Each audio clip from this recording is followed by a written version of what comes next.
again to my YouTube channel. So before that, I'm gonna show you live withdrawal in this application. So stay tuned, and if you're new to my channel, don't forget to like and subscribe and hit the notification bell for more updates and for the future reference. So let's start.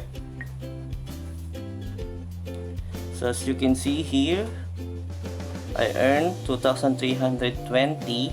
So I reached the 100 level, so I can't withdraw it.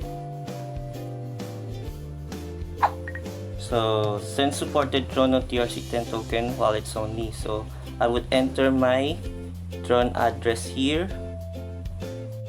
Guys, so we suggest the Tron wallet or TRONLINK.PRO yung gamitin. So let's enter the Tron address that I get from Tron wallet.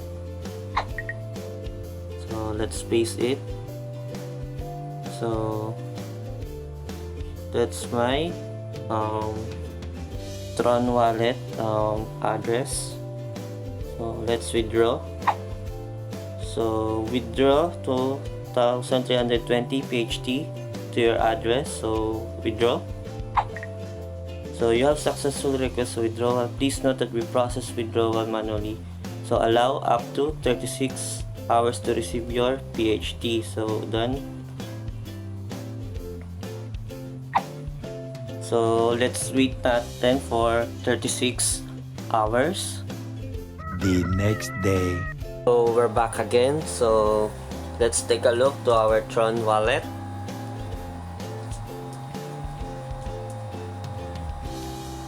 Let's input our password here.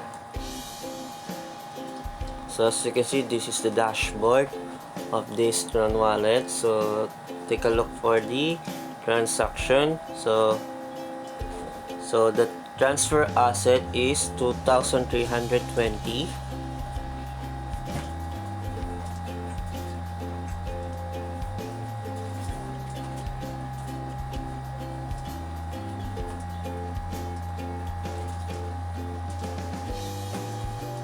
And let's click. So it's confirmed that it was sent to my account.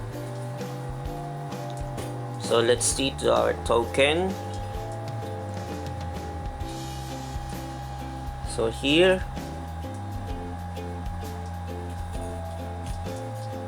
it was sent to our wallet. So this application is legit and paying. So thank you guys, and I hope you like my videos, and don't forget to subscribe, and see you sa next videos na i-upload ko, and see ya, and God bless.